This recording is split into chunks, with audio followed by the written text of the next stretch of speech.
Welcome to the AJ Sports Show. Today, let's go over all the college football's week 4 and the NFL's week 3, and I'll give you my live look of what is going on in the world of baseball, which literally, as I'm recording this, I just got, ESPN does their little, it's like college football. When they get to a game, they'll kind of show you like the highlight of what was going on in another game. And the highlight they'll show me in another game is Cal Raleigh hitting his 59th homer. I want to see him go for 60. Why not? Go for 60. That's what I want to see. If he gets 60, that's like the barrier for the MVP, because my two MLB MVPs are Ohtani and Judge, literally last year. But if Raleigh gets 60, that's an interesting case. But I'm getting a little ahead of myself on the baseball. Let's go over some college football.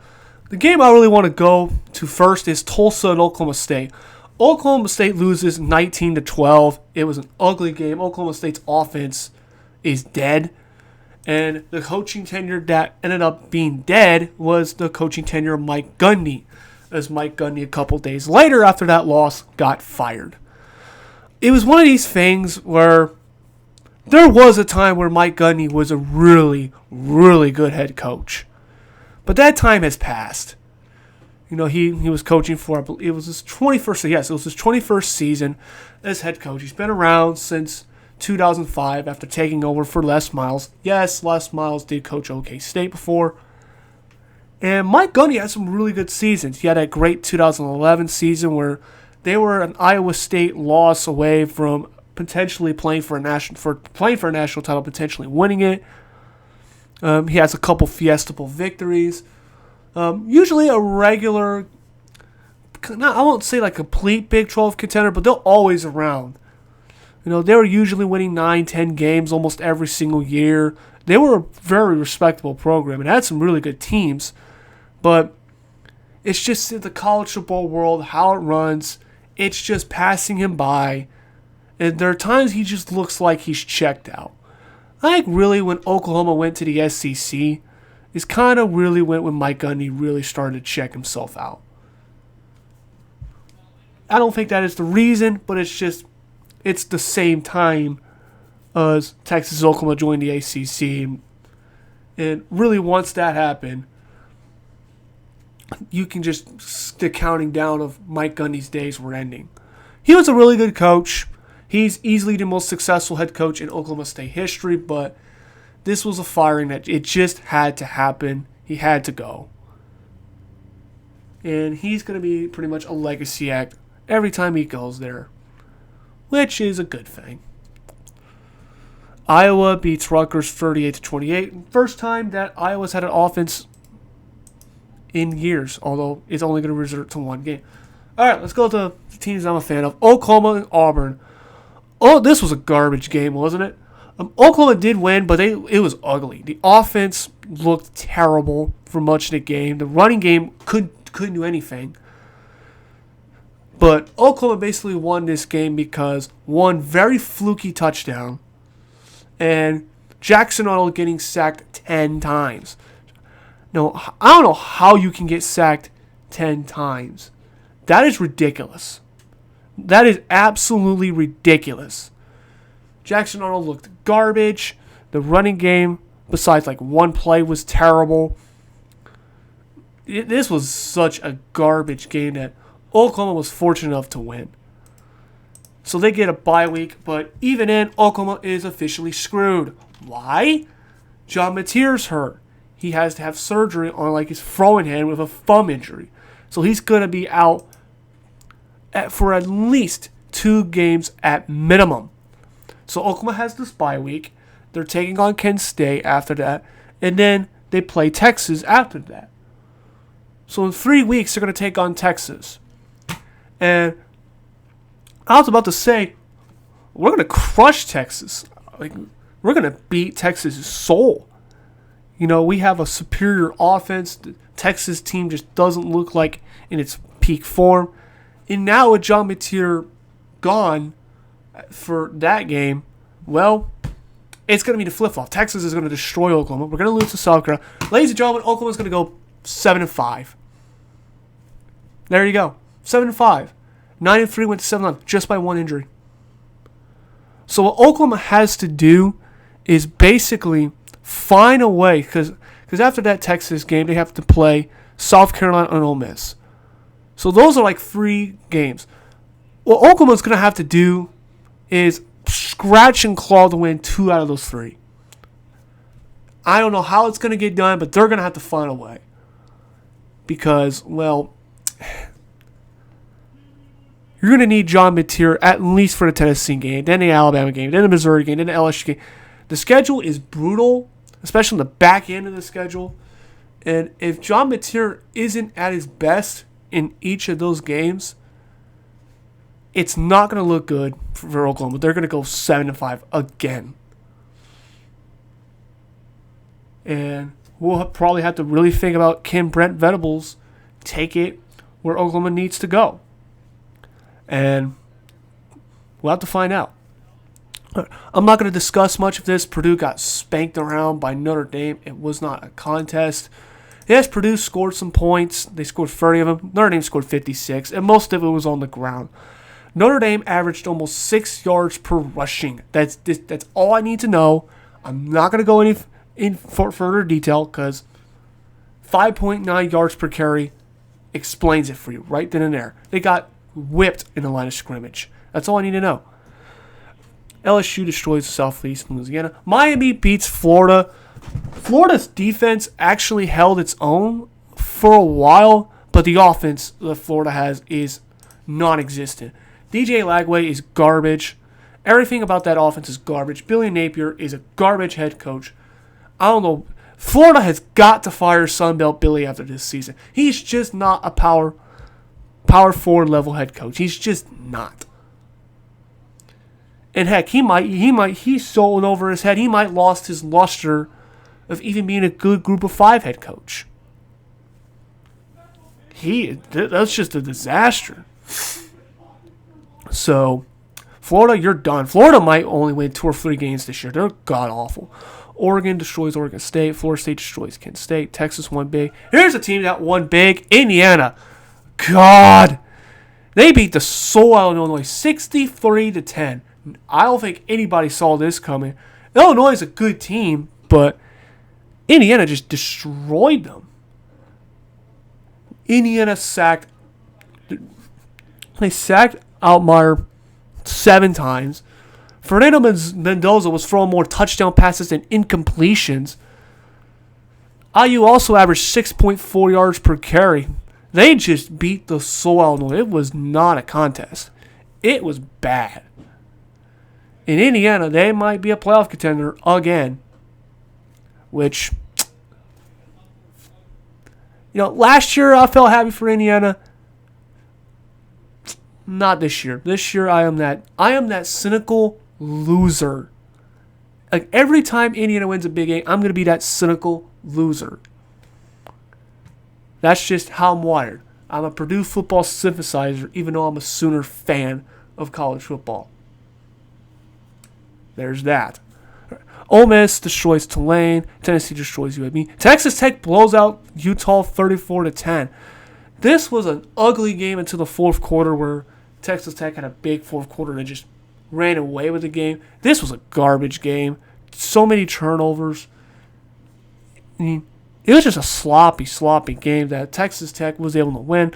And Texas Tech looks to be the frontline contender of the Big 12. Georgia beats Temple 45-24. Vanderbilt destroys Georgia State. Michigan beats Nebraska. That was a close one. Missouri beats South Carolina. USC beats Michigan State. Memphis came back to beat Arkansas 32-31. Maryland looks good. They beat Wisconsin 27-10. Syracuse beats Clemson 34-21. Man, I think Clemson's administration might have to be thinking of moving on from Dabo Swinney. If Dabo Swinney wants to continue to be so stubborn about the state of college football, then you just might have to cut ties with the guy because he's clearly not going to adapt. He's not going to clearly change his attitude. He's going to continue to whine. So you might as well cut ties. And I think the best thing Dabo can do for Clemson is to leave. If you don't like it that much, if you're continuing to be that discontent of the state of college football, just retire. Just leave. You're not going to do yourself and the program any better. So I think the best thing Dabo can do is to retire. Walk away from college football. Probably join the broadcast booth because he has the personality to do it. But it's clear that he doesn't like this stick of college football. He doesn't want to adapt. And he's going to continue to be stubborn. So Clemson's era is already ending. It's crashing now. TCU beating SMU 35-24. UNLV beat Miami Ohio 41-38. That game was very intense. UCF blows out North Carolina 34-9. Bill Belichick continues to make himself look worse and worse. It's funny. It's not even it's not even funny, it's just sad. That's what it is. Kansas beats West Virginia 41-10. Washington blows out Washington State 59-24. Washington State's so unrecognizable now. Virginia blows out Stanford. Arizona State beats Baylor. What else do we got? And Colorado beats Wyoming, but it's Wyoming.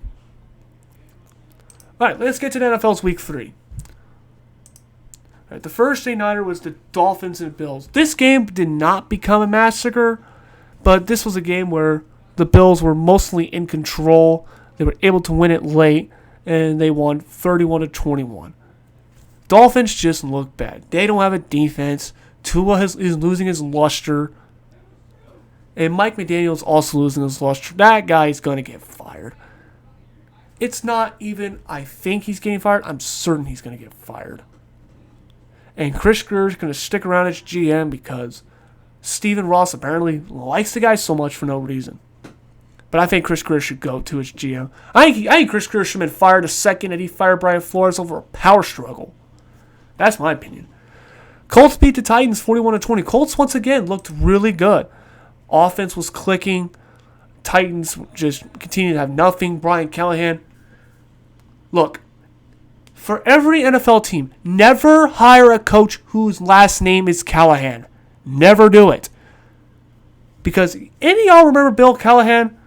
Remember that he went to the Super Bowl with John Gruden's players in 2002, and then they got destroyed by the Buccaneers, who was coached by John Gruden. And then they had that.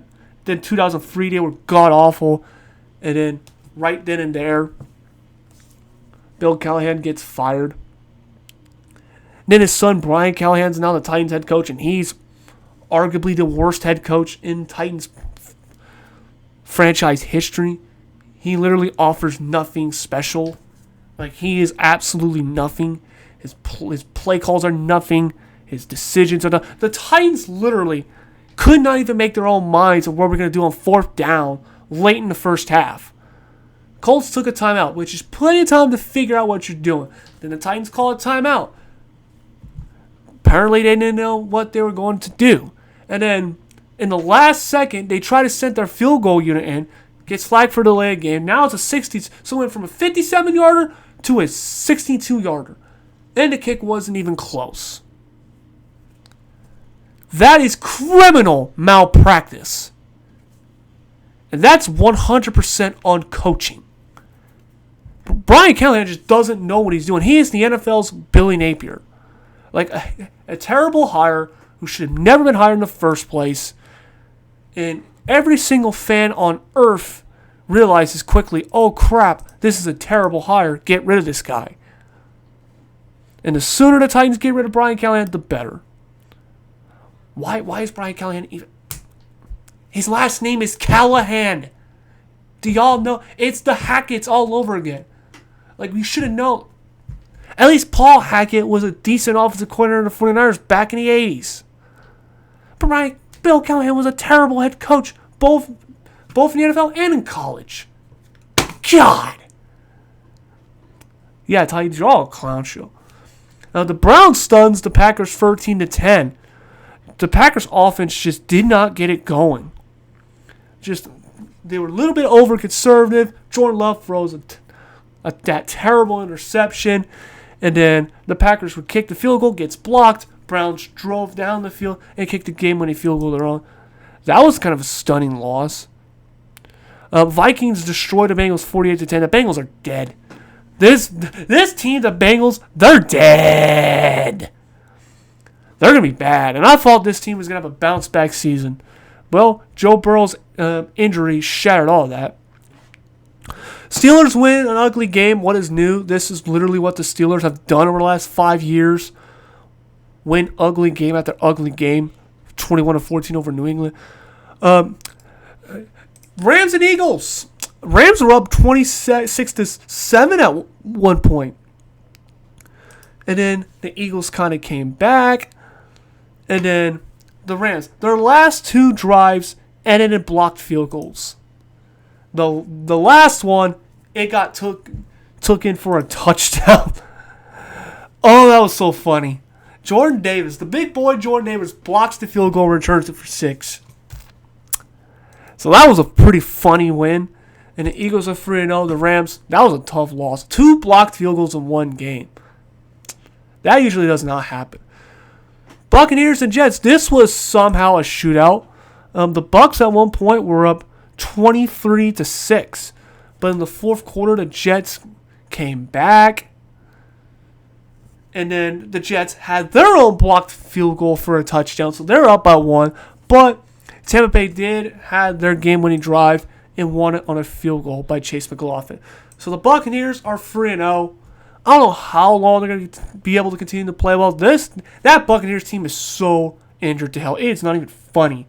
Mike Evans is gone. A couple pieces of their offensive line's gone. I think the Bucs are still going to be fine and win the AFC, not the AFC, the NFC South. But there's going to be a lot of obstacles to get through with all the injuries. Commanders beats the soil of the Raiders 41-24. All you need to know about this game is the Commanders averaged 6.3 yards of rushing. That's all you need to know. They absolutely beat the soil of the Raiders. The Panthers destroyed the Falcons 30-0. Falcons just couldn't do anything all day. Michael Penix Jr. got benched for Kirk Cousins, although he's going to start the next game. And this is probably the Panthers' most impressive game in years. Jaguars win in another ugly game against the Texans, 17-10. What is going on out there in Houston?